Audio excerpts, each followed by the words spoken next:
सिद्धिप्रदायकाय। ನಮಸ್ಕಾರ ವೀಕ್ಷಕರೇ, ನಾನು ನಿಮ್ಮ ಪಂಡಿತ್ ಲೋಕನಾಥ್ ಭಟ್. ನನ್ನ ಚಾನಲ್ ರಾಯರ ಭವಿಷ್ಯಕ್ಕೆ ನಿಮ್ಮೆಲ್ಲರಿಗೂ ಸ್ವಾಗತ.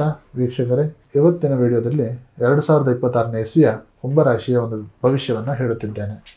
ಈ ವಿಡಿಯೋವನ್ನು ನೋಡುವ ಮುನ್ನ ಲೈಕ್ ಹಾಗೂ ಸಬ್ಸ್ಕ್ರೈಬ್ ಮಾಡಿ. ಕುಂಭರಾಶಿಯವರಿಗೆ 5ನೇ ಮನೆಯಲ್ಲಿ ಗುರು ಇರೋದ್ರಿಂದ ಒಂದು ಶುಭದಾಯಕ ವಿಚಾರಗಳು ಲಭಿಸುತ್ತದೆ. ಈ ರಾಶಿಯ ಒಂದು ಗುಣಲಕ್ಷಣದ ಬಗ್ಗೆ ನೋಡೋ ಹಾಗಿದ್ರೆ, ಕುಂಭರಾಶಿಯ ಅಧಿಪತಿ ಶನಿ.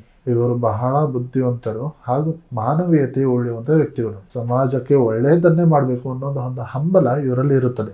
ಇವರ ಈ ಒಂದು ರಾಶಿಯ ಒಂದು ವಿಚಾರದ ಬಗ್ಗೆ ನೋಡೋ ಹಾಗಿದ್ರೆ, 5ನೇ ಮನೆಯಲ್ಲಿ ಗುರುವಿನ ಸಂಚಾರ ಇರೋದ್ರಿಂದ ಹಳೆಯ ಹೂಡಿಕೆ ಒಂದು ವಿಚಾರದಲ್ಲಿ ಈ ವರ್ಷದಲ್ಲಿ ಲಾಭದಾಯಕದ ವಿಚಾರಗಳು ಬರುವಂತಹ ಸಾಧ್ಯತೆಗಳು ಇದೆ. ಶನಿಯ ಪ್ರಭಾವದಿಂದ ಅನಿರೀಕ್ಷಿತ ಒಂದು ಖರ್ಚುಗಳ ಬಗ್ಗೆ ಸ್ವಲ್ಪ ನಿಗಾ ಇಡಿ.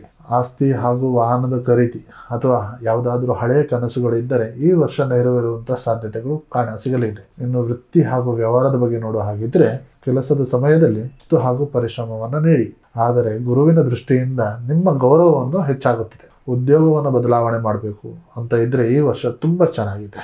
ಇನ್ನು ವ್ಯವಹಾರದ ಬಗ್ಗೆ ನೋಡೋ ಹಾಗಿದ್ರೆ, ವ್ಯಾಪಾರಸ್ಥರಿಗೆ ಈ ವರ್ಷ ಸುವರ್ಣ ಕಾಲ ಇದೆ. ವಿಶೇಷವಾಗಿ ಈ ವರ್ಷ ಗಣಿಗಾರಿಕೆಗೆ ಸಂಬಂಧಪಟ್ಟಂತ ವ್ಯಕ್ತಿಗಳಿಗೆ ಲಾಭದಾಯಕವಾದ ವಿಚಾರ ಇದೆ. ಹೊಸದಾಗಿ ಪಾರ್ಟ್ನರ್ಶಿಪ್ ಮಾಡುವಂತಹ ವಿಚಾರ ಏನಾದರೂ ಇದ್ದಲ್ಲಿ ಈ ವರ್ಷ ಲಾಭದಾಯಕ ವಿಚಾರವಿದೆ. ಇನ್ನು ಈ ಪ್ರೀತಿ ಹಾಗೂ ಪ್ರೇಮದ ಸಂಬಂಧದ ಬಗ್ಗೆ ನೋಡೋ ಹಾಗಿದ್ರೆ, ಪ್ರೀತಿಯ ವಿಷಯದಲ್ಲಿ ನೀವು ತುಂಬಾ ಅದೃಷ್ಟವಂತರು.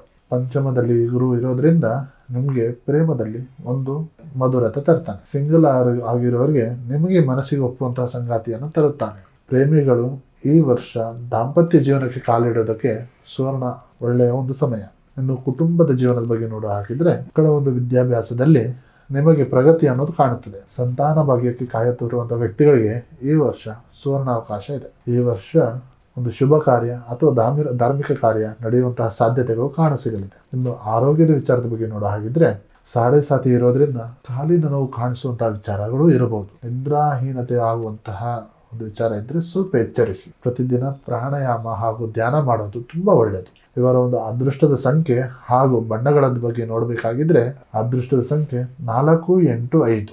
ಅದೃಷ್ಟದ ಬಣ್ಣಗಳು ನೀಲಿ ಹಾಗೂ ನೇರಳೆ. ಈ ರಾಶಿಯ ಒಂದು ಪರಿಹಾರದ ಬಗ್ಗೆ ಹೇಳೋದಾಗಿದ್ರೆ, ಪ್ರತಿ ಗುರುವಾರ ಸಾಯಿಬಾಬಾ ದೇವರ ದರ್ಶನವನ್ನು ನೀಡಿ ಪ್ರಸಾದವನ್ನು ತಗೊಂಡು ಬನ್ನಿ. ಕಡು ಬಡವರಿಗೆ ನಿಮ್ಮ ಕೈಲಾದಷ್ಟು ಸಹಾಯವನ್ನು ಮಾಡಿ. ಒಟ್ಟಾರೆಯಾಗಿ ಕುಂಭರಾಶಿಯವರಿಗೆ ಹೇಳೋದಾಗಿದ್ರೆ, ಗುರುವಿನ ಬೆಂಬಲ ನಿಮಗಿರೋದ್ರಿಂದ ಧೃತಿ ಕೆಡದೆ ಮುನ್ನೋಗಿ. ಇದಾಗಿದೆ ಈ ವರ್ಷದ ಕುಂಭರಾಶಿಯ 2026ನೇ ಇಸ್ವಿಯ ಭವಿಷ್ಯ. ಮುಂದಿನ ವಿಡಿಯೋದಲ್ಲಿ ಮತ್ತಿಷ್ಟು ಒಂದು ವಿಚಾರವನ್ನು ತಿಳಿಸಿಕೊಡುತ್ತೇನೆ. ನಮಸ್ಕಾರ.